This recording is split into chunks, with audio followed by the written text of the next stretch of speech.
happening of Mahanadu. Let us speak to him. Let us understand what is the importance of this Mahanadu happening here in Kadapa. Hello, Varmaji. How are you?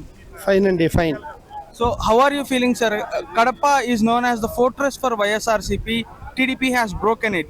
You won more seats in Kadapa when compared to 2014. What's your feeling on this? Jaganmohan Reddy ఎప్పుడు అనుకుంటారు కడప నా అడ్డా అని. కానీ కడప ఎవరు అడ్డా కాదు, ఇది ప్రజల అడ్డా, ప్రజల మనోభావాల అడ్డా. ఎక్కడైనా మార్పు వస్తుంది అంటానికి నిదర్శనమే ఈ కడప జిల్లా.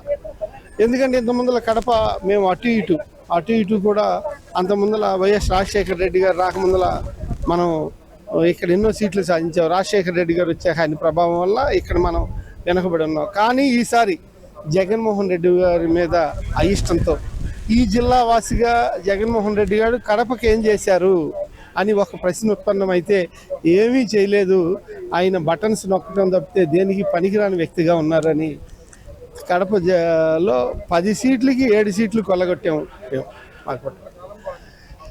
కడప గడ్డ మీదే మహానాడు జరపాలని అధినాయకుడు నారా చంద్రబాబు నాయుడు గారు నిర్ణయిస్తే కడప గడ్డ మీద వీళ్ళు ఫెయిల్ అవుతారు, కడప గడ్డ మీద పెడితే మహానాడు ఫెయిల్ అవుతుందని చాలామంది అపోహలు పడ్డారు.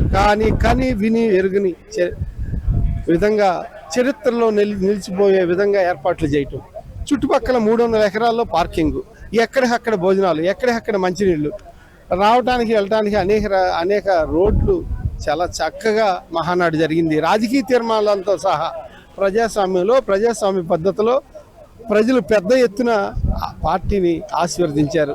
ఇక లోకేష్ బాబు నాయకత్వానికి వస్తే అందరూ యోగ్యమైన వ్యక్తిగా చంద్రబాబు నాయుడు తన్నేడుగా రాజకీయ వ్యక్తిత్వాన్ని పుణికిపుచ్చుకుని పార్టీ నాయకుల్ని ఎలా సహకారం అందియాలి, కార్యకర్తను ఎలా చూసుకోవాలి, కార్యకర్తలు మనోభావాలు ఏంటి, ఆ మనోభావాలకు తగ్గట్టుగా ఇక్కడ పల్నాడుని మన కడప జిల్లాలో పార్టీని ఎలా ఇమిడింపజేయాలి అంటూ సరికొత్తగా ఆఖరికి అల్లూరి మైసూర్ పాక్ కూడా కొన్ని లక్షల మందికి అందేటట్టుగా చేసిన ఘనత తెలుగుదేశం పార్టీది. నేను ఎందుకు అల్లూరి మైసూరు పాకం అనే మాట చెబుతున్నాను అంటే, మేము ప్రతి విషయంలో ఎంత క్లియర్గా ఉన్నాము అనే దానికి ఎగ్జాంపుల్గా చెబుతున్నా.